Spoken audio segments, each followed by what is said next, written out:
Our next item for consideration is H.R. 5750, the Ensuring a Qualified Civil Service Act, or Equals Act of 2025. Clerk, please designate the bill.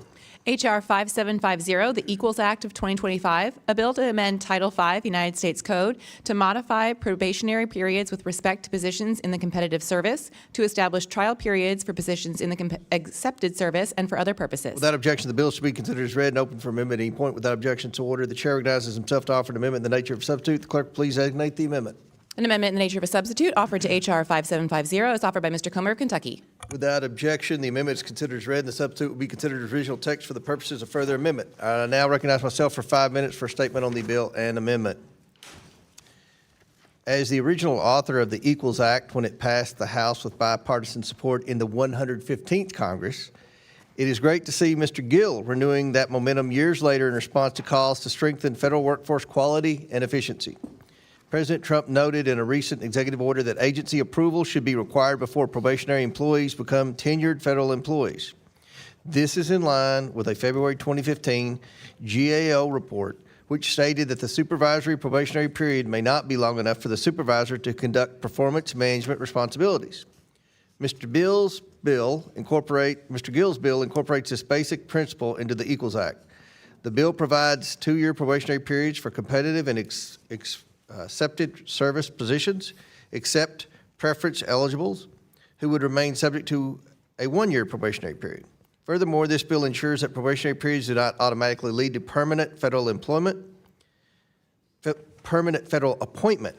It ensures that this by requiring agency supervisors to affirmatively certify their appointment is in the public interest, that the employee is a good fit for the job. To help with this process, the bill provides supervisors and employees with timely and appropriate notices leading into the end of their probationary periods. I urge my colleagues to support this legislation. I yield to the ranking member for his statement.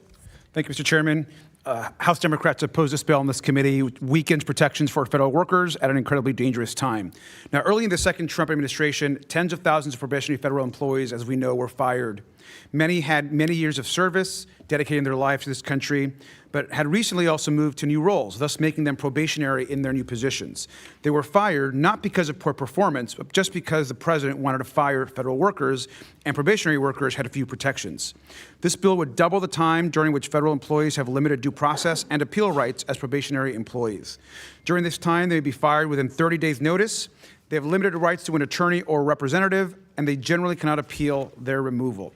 At a time when Donald Trump is attempting illegal mass firing and purging experts from agencies across our government, this bill is a dangerous step in the wrong direction.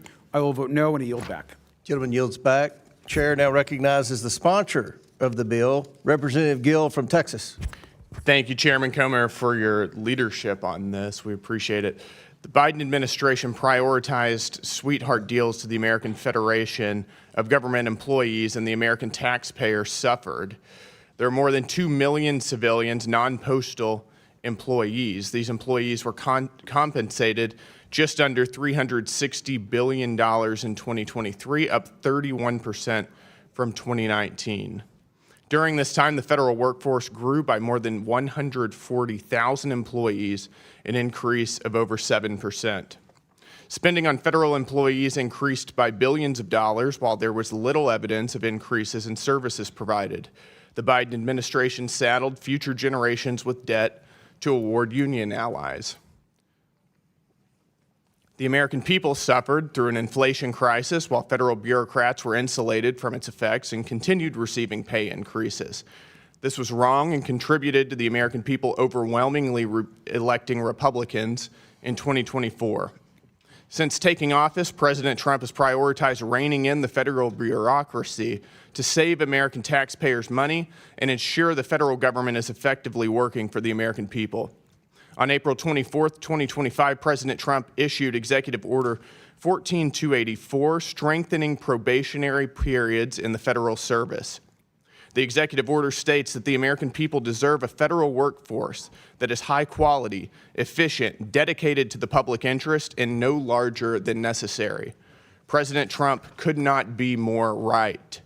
Probationary periods and trial periods are long-standing essential tools to ensure newly hired federal employees are sufficiently performing before their appointments are finalized permanently.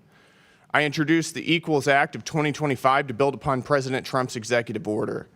The legislation provides 2-year probationary periods for competitive and accepted service employees instead of the current 1-year period for most employees after their initial appointment. This would allow for better tracking and monitoring of an employee's progress to ensure that they are the right fit for the federal government. This provision came directly from a 2015 GAO report entitled Improved Supervision and Better Use of Probationary Periods Are Needed to Address Substandard Employee Performance. The report from the GAO stated, Chief Human Capital Officers also told us supervisors often do not have enough time to adequately address an individual's performance before the probationary period ends. The report also found that individuals on a probationary period often rotate through various offices in the agency, and supervisors have only a limited opportunity to assess their performance. An employee can often work for the federal government for over 25 years, and having an extra year of probationary status to ensure the right employee becomes career tenured is a common sense good government measure. Under current law, if the agency takes no action, the employee automatically transitions from probationary to full competitive service status. My legislation would terminate employment except for those who are certified by the agency head to be retained. I want to be clear that this will not lead to mass termination, but instead a careful performance review to ensure that each employee is the best use of taxpayer dollars. This reform came from the Merit Systems Protection Board, who recommended in a 2005 report titled The Probationary Period, a Critical Assessment Opportunity, quote, OPM should establish procedures so that a probationer does not automatically become an employee in the absence of agency action. An agency should be required to certify that a probationer's conduct and performance have established that individual will be an asset to the government. In the absence of this certification, the probationer's employment should automatically terminate upon the expiration of the probationary period. Before the employee benefits from being made permanent and becomes much more difficult to remove, they must show the taxpayer why doing so is in the public interest. Full-time status is a major commitment and should require clear excellence in performance. My legislation will go a long way to ensure that only the best and brightest work for the American taxpayer and ensure that the American people have a federal government that works for them. I urge support and yield back the balance of my time. Gentleman yields back. Does any other member seek recognition on the underlying bill? I know Mr. Lynch has an amendment. Does anybody else seek? Yes. Thank you, Mr. Chairman. And welcome to I think we've already welcomed you to the committee, but welcome to the committee. Thank you again, sir. I'm opposed to H.R. 5750, extending the federal employee probationary period from 1 year to 2 will give the Trump administration yet another tool to weaponize against federal employees who they perceive as ideological threats and to continue their efforts to destroy the nonpartisan civil service. And the gentleman mentioned saving taxpayer dollars. It's important for us all to remember that this administration has spent $16 billion, according to a Senate report, paying federal employees not to work. I think that would be a difficult thing for any of us to explain to our constituents, that their tax dollars have gone to pay federal employees not to work. Many of those federal employees were subsequently hired back because the administration realized that they needed them. They got paid not to work and then got hired back. That sounds wasteful to me. Probationary employees already have fewer employment protections than non-probationary employees. As such, the administration has relied on the existing probationary employee structure to indiscriminately purge thousands of probationary employees with little or no justification.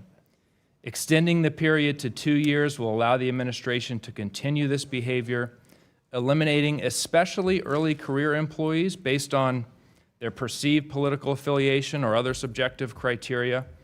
It is antithetical to the merit-based system, nonpartisan. We've heard a lot of talk about politics and campaigns and elections from the other side already. We have a nonpartisan civil service in this country for a reason.